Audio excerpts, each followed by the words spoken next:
Many women have anxiety surrounding the laboring process and the act of having a baby. In today's video, we discuss the epidural and 3 reasons why you should consider getting one.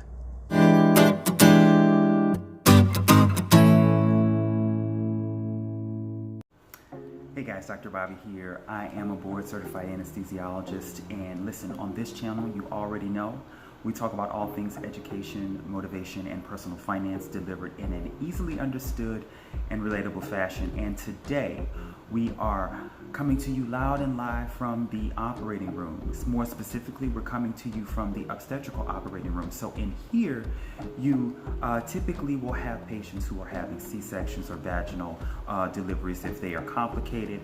So this is a room where legends are made and babies are born.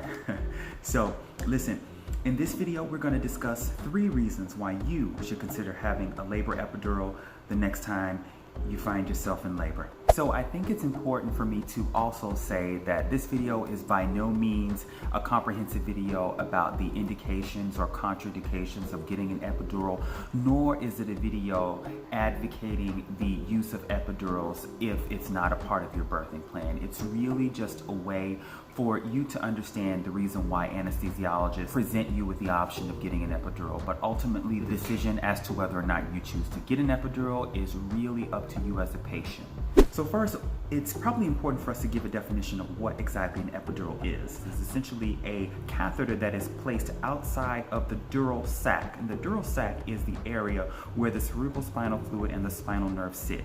A catheter sits outside of this sac, and we're able to administer local anesthetic medications to anesthetize the spinal nerves that give the sensation of pain to the abdomen and vaginal areas during the labor process. Typically, an epidural is placed upon request, but typically after it's been demonstrated that a woman is in active labor. Active labor is defined as the presence of regular and repeating uterine contractions combined with cervical dilation. So if you have those things, you can then request to have an epidural, and then things will be a lot more smooth sailing for you.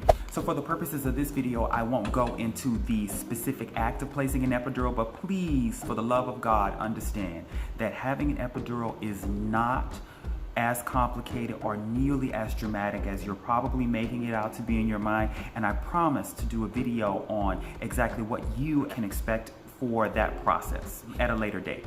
All right, so without further ado, here are the 3 reasons why you should consider getting a labor epidural the next time you find yourself in labor. Number 1, because you've already thought about it and you already want it.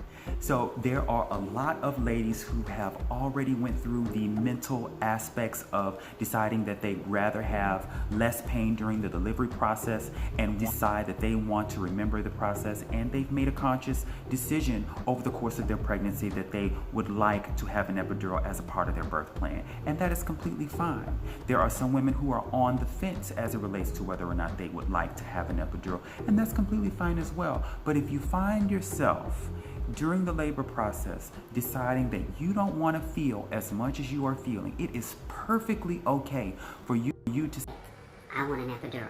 I think it's also important for ladies to understand that you can make that decision throughout the course of your labor process. However, the longer you decide to wait, the less likely you are to be able to stay still in order to safely do the process, and it makes it a lot harder for you to get as comfortable as you would otherwise get had you decided to get it earlier. So whenever you sort of get to the point where you are on the fence, you may want to think about getting an epidural a little bit earlier than a little bit later. Number 2, because you never know what's going to happen.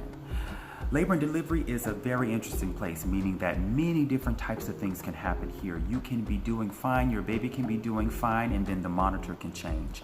You can start to have what we call decelerations, where your baby's heart rate starts to go down and you are not doing well, and the baby's not doing well, and it becomes a decision tree where you have to decide whether or not you are going to have a C-section, or your obstetrician advises you that you have to have a C-section, which can be urgent or an emergency.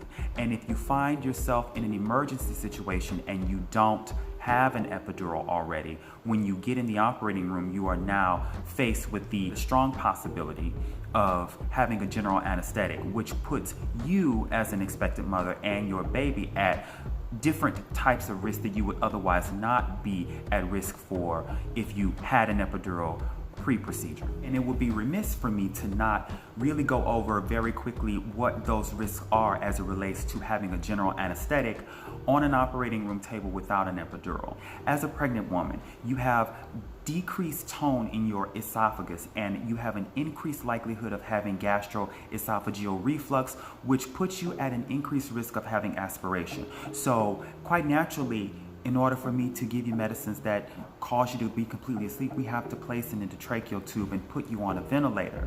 This increases the risk that you could aspirate during that event, which is something we obviously don't want for you.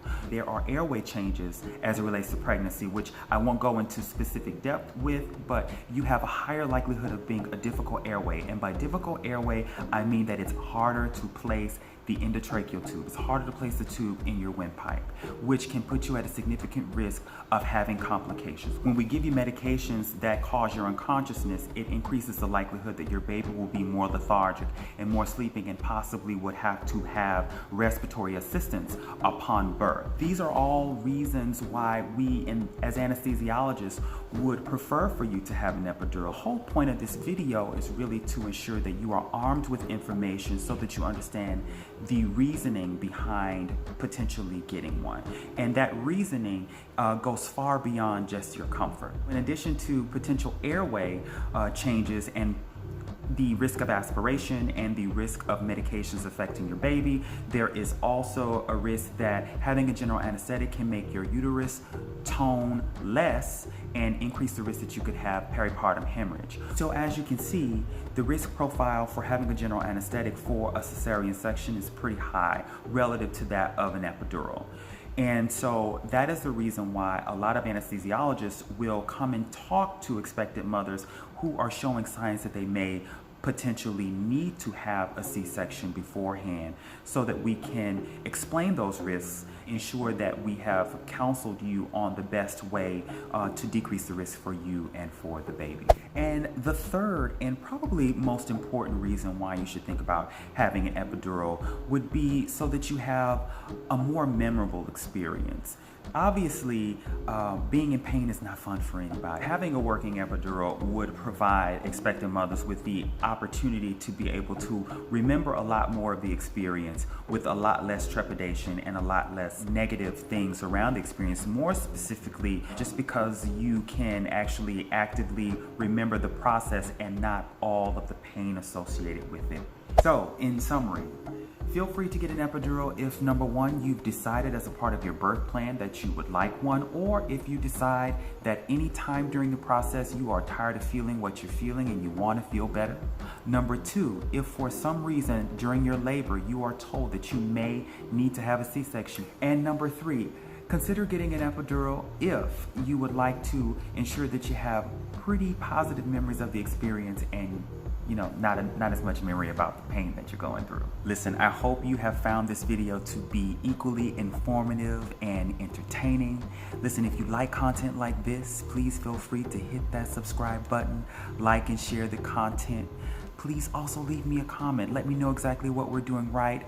If you'd like to discuss more about epidurals, because there's so much more that I want to talk about.